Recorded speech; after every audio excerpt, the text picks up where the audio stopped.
അസ്സലാമു അലൈക്കും വറഹ്മത്തുള്ളാഹി വബറകാതുഹു. പ്രവാചകൻ മുഹമ്മദ് നബി മുസ്തഫ സ്വല്ലല്ലാഹു അലൈഹി വസല്ലമയുടെ ഏറ്റവും അടുത്ത് നിൽക്കുന്ന അദ്ദേഹത്തിൻ്റെ അനുയായികളുമായ സഹാബികളിൽ ചിലരുടെ ജീവിതത്തിൽ നടന്ന ചെറിയ ചെറിയ സംഭവങ്ങളെക്കുറിച്ചാണ് ഇവിടെ പറയുന്നത്.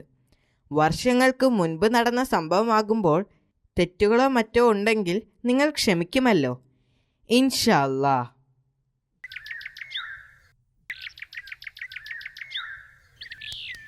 ആദ്യകാല ആഫ്രിക്കൻ മുസ്ലിമായ ഹസ്രത്ത് ബിലാൽ റളിയല്ലാഹു അൻഹുവിനെ പ്രവാചകൻ മദീനയിലെ മസ്ജിദിൽ ബാങ്ക് വിളിക്കാൻ നിയമിച്ചു.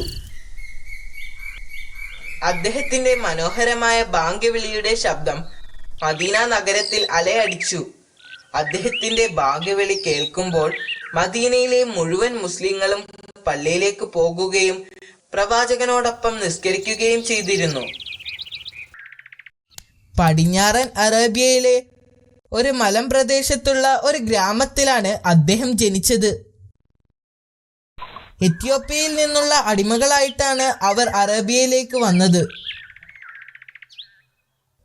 അവരിൽ ആദ്യം ഇസ്ലാം സ്വീകരിച്ചത് ഹസ്രത്ത് ബിലാൽ റളിയല്ലാഹു അൻഹു ആയിരുന്നു. ഒരു ദിവസം രാവിലെ ബിലാൽ റളിയല്ലാഹു അൻഹു യജമാനന്റെ വീട്ടിലേക്ക് പോയി.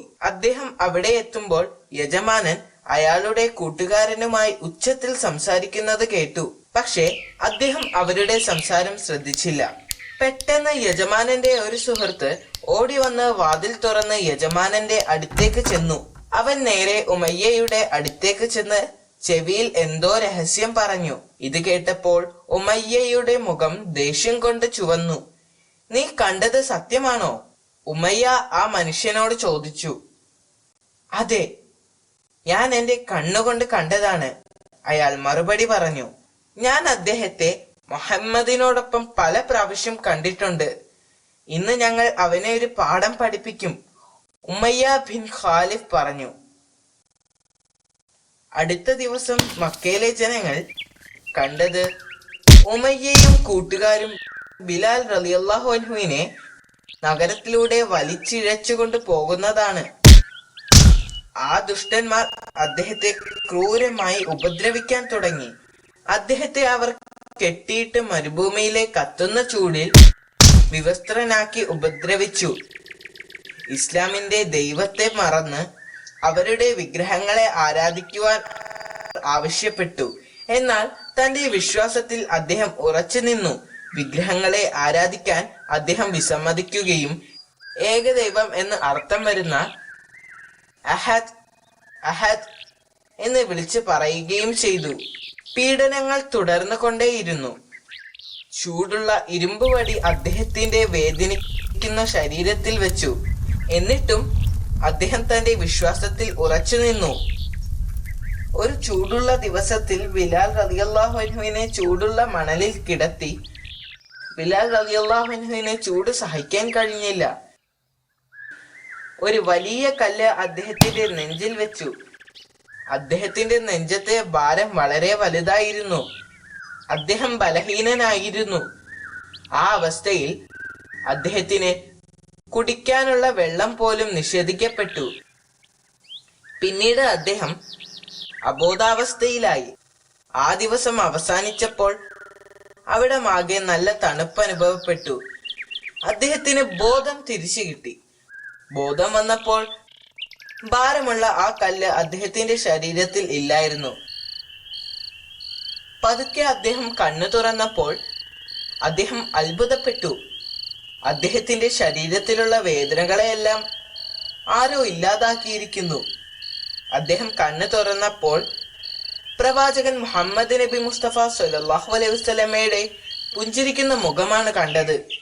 ഒരു യഥാർത്ഥ വിശ്വാസിക്ക് ഇത്തരമൊരു അവസ്ഥ നേരിടേണ്ടി വന്നതിൽ പ്രവാചകന് വളരെയധികം വിഷമമുണ്ട്. അദ്ദേഹത്തിന് ആ പാവം മനുഷ്യനോട് അനുകമ്പ തോന്നി. പ്രവാചകൻ അബൂബക്കർ റളിയല്ലാഹു അൻഹുവിനോട് ഉമയ്യയിൽ നിന്നും പണം കൊടുത്ത് ബിലാൽ റളിയല്ലാഹു അൻഹുവിനെ വാങ്ങാനും എന്നിട്ട് അദ്ദേഹത്തെ സ്വതന്ത്രനാക്കുവാനും ആവശ്യപ്പെട്ടു. പ്രവാചകൻ ആവശ്യപ്പെട്ടതുപോലെ അബൂബക്കർ റളിയല്ലാഹു അൻഹു ചെയ്തു. ബിലാൽ ബിൻ റബ്ബയും മറ്റ് അനുയായികളും നബിയുടെ നിർദ്ദേശപ്രകാരം മദീനയിലേക്ക് പോയി. ബിലാൽ റളിയല്ലാഹു അൻഹുവിന്റെ സഹിഷ്ണുതയും വിശ്വാസവും കാരണം പ്രവാചകൻ അദ്ദേഹത്തെ മദീനയിലെ മസ്ജിദിൽ ബാങ്ക് വിളിക്കാൻ നിയമിച്ചു. ഒരു ദിവസം നിസ്കാരത്തിന് മുൻപായി ആളുകൾ പള്ളിയിൽ നിന്നും ബാങ്ക് വിളി കേട്ടു. ആളുകൾക്കാകെ ആശയക്കുഴപ്പമായി. ജനങ്ങളെല്ലാം പള്ളിയിലേക്ക് പോയി. ആളുകളെല്ലാം അവിടെ ഒത്തുചേർന്നപ്പോൾ കണ്ടത് മദീനയെ ആക്രമിക്കാൻ വേണ്ടി ശത്രു സൈന്യം മദീനയിൽ വളഞ്ഞിരിക്കുന്നതാണ്.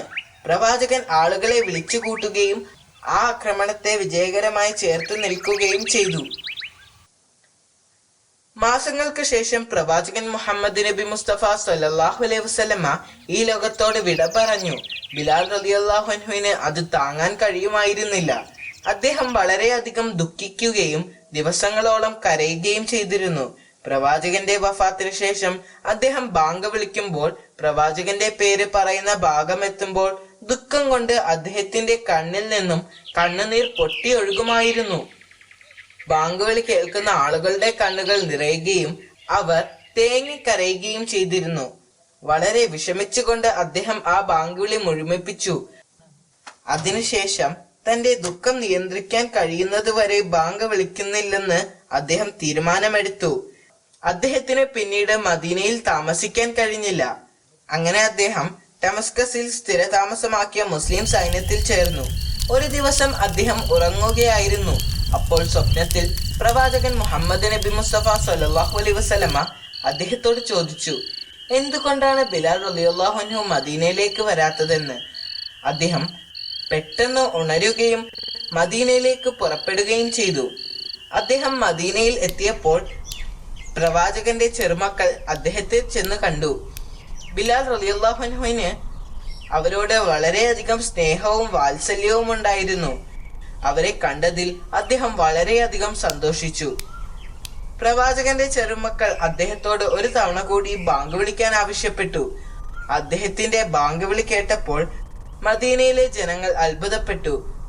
അവർക്ക് നബി സല്ലല്ലാഹു അലൈഹി വസല്ലമ ജീവിച്ചിരുന്ന കാലം ഓർമ്മ വന്നു. ബിലാൽ റളിയല്ലാഹു അൻഹുവിന്റെ ശബ്ദം കേട്ടപ്പോൾ അവരെല്ലാവരും കണ്ണീരോടെ അവരുടെ വീടിന്റെ പുറത്തേക്ക് വന്നു. കുറച്ചു ദിവസങ്ങൾക്ക് ശേഷം ഹസ്രത്ത് ബിലാൽ റളിയല്ലാഹു അൻഹു ദമസ്കസിലേക്ക് മടങ്ങിപ്പോയി.